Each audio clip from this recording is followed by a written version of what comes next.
About the poem, poet, and title. The title of the poem is Father Returning Home and is written by Dilip Chitre. I'll talk about the poet later on. Let me talk about the poem. About the poem, this poem shows the plight of a father who returns home after working full day, and he rushes home only to be ignored by his children. He's deprived of good food also, not only love and good food also. This poem brings out the irony of a bread earner of the house, eating stale chapatis and tea, and his basic daily needs were also not catered properly by the children. Now, the poet of the poem is Dilip Chitre.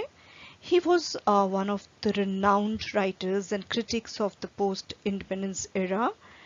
Um, he used to, use a bilingual language for writing, and apart from writing, he has also made many films. He has, he has been a good painter also, and he has written short fictions, plays also. You'll be surprised to know that his, work has been translated into many Indian language, not only Indian languages, but also English, German, Spanish, French, Japanese, and Hungarian. So many people have that means recognized his work, and he was the winner of Sahitya Akademi Award for his Marathi book of poem called Ekun Kavita, and the Sahitya Akademi Translation Prize for his English translation of the poetry of the 17th century by Saint Tukaram, says Tuka. So these are some of his major contribution in the field of literature and poetry. Now the title, as I told you, is Father Returning Home. So title suggests that give a suggestion that father is going home. But what is dealt in the poem is really heartbreaking, because the title does not suggest how why he's going home, why he's rushing home, and what treatment he gets at home. And title is a little bit misleading for that person who is going home, who is father. It seems that home is everything for him because he's rushing towards his home. He's not even paying attention to the commuters, he's not even paying attention to the suburban lights and all. His only intention is to go back home. As if, everybody is waiting, to give him a warm welcome at home. His children will be loving and, hugging him after he returns home. But it's very sad. When you read the poem, you get to know that he doesn't get that attention at home. And he's not a demanding father, so he does not even ask for that. He goes into a seclusion. He isolates himself from the, world. One world he has, secluded himself intentionally, like outside world where he's not interested to communicate with others. Here he's being isolated by his children. So basically, there is, no balance in life. What he should have done is, try to bring happiness even in the outside circles. When you exuberate love and confidence and you exhibit social, um, happiness, people, they are attracted towards you. I think that's the thing that father has neglected in his life. He's not communicated with others, he's not socialized enough, and so he's not even craved for at home. Father who is neglected in house in terms of food, love, and sharing. And although he works full day to earn money and fulfill the needs of everyone in the family, but his own basic needs are not, being addressed properly. He does not bother to buy anything for himself.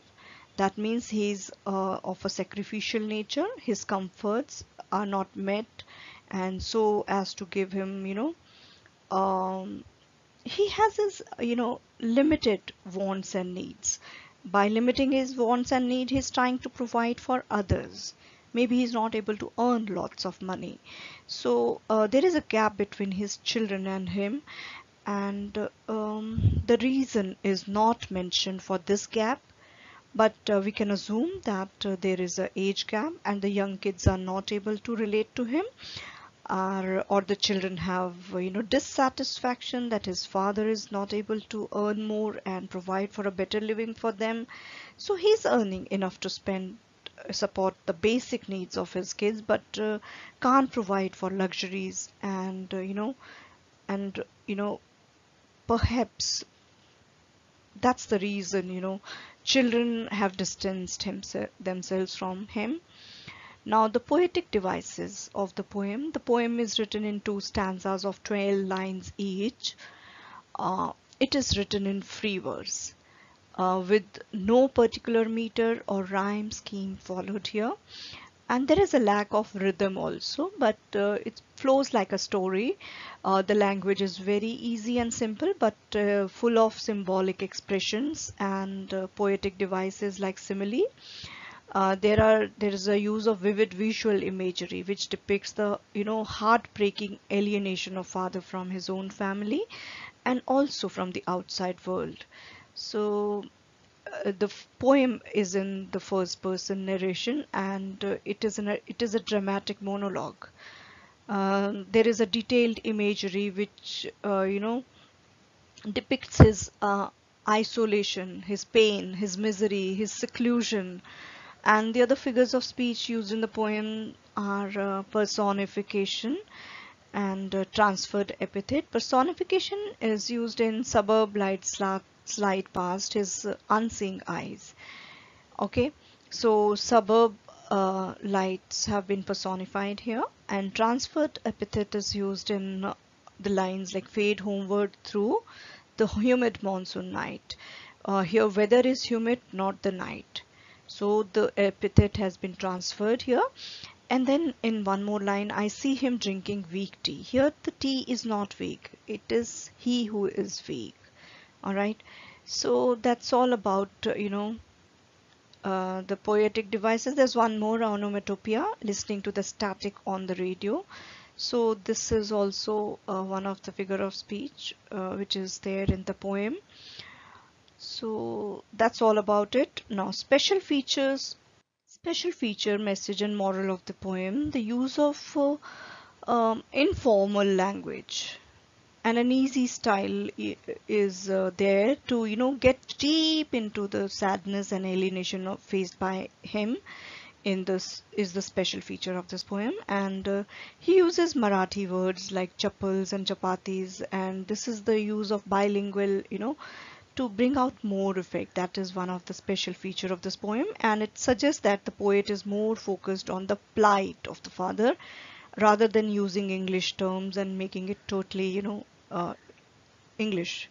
And he basically wants to convey the message, and the poet is not bothered about whether he's using in between some of the commonly used words like chappals and chapatis. So that's it.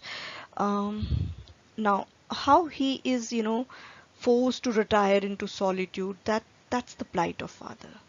The poet father wants to be part of them, part of the kids conversation, but he is he's not entertained, and he himself takes himself away from that situation. The poem is in a dramatic monologue form with added imagery. So when you go through the poem, you are creating images in your mind. Now the message of the poem is very clear. The poem depicts the pity state of father.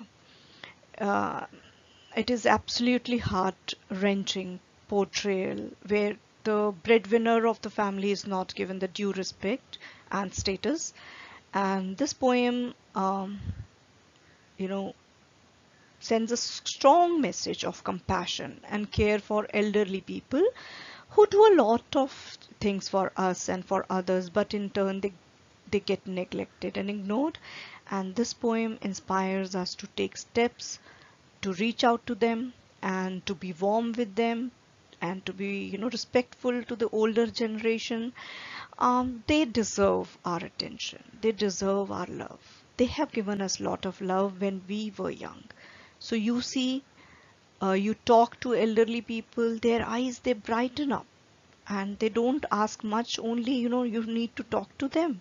That's it. And their whole pain and their tiredness, that goes away. You need to be compassionate towards elderly. Never shun them, because what you do to them, you'll face the same thing tomorrow. If is is that tomorrow far? No, it's there. It is very much there on the door. Very soon you will be in that state, and then you will realize what it means that to be alone. It doesn't take much time to bring smiles on the face of elderly people. For those people who are doing and dying for us. Little respect, little warmth, and just little time. That's all. The moral lesson learned in this poem: the alienation of the elderly people in the modern world is the main, theme, main message of this poem. What are the things that we must do to, so as to push them into that state? Like constant cold behavior? So we should not do that. Rather, we must include them in whatever we do. Share our day's activity, ask them theirs, what did they do in the day, and this doesn't take much time. This doesn't take much energy also. In turn, you get, pearls of wisdom from them. It will, fill the gaps, right? So that's all about this. This is my opinion about the poem also. Please do take care of those who take care of you. And if you come across somebody who is, trying to alienate himself or herself from the society, from the family, there must be a reason, and try to fill in that gap. Try to talk to that person, because once that person makes a shell around him, he'll not be able to come out of it, and you will also not be able to break that wall after some time. So sooner the better. So don't let that person go into that shell. Try to break the wall as soon as possible, and it will not take much of the efforts.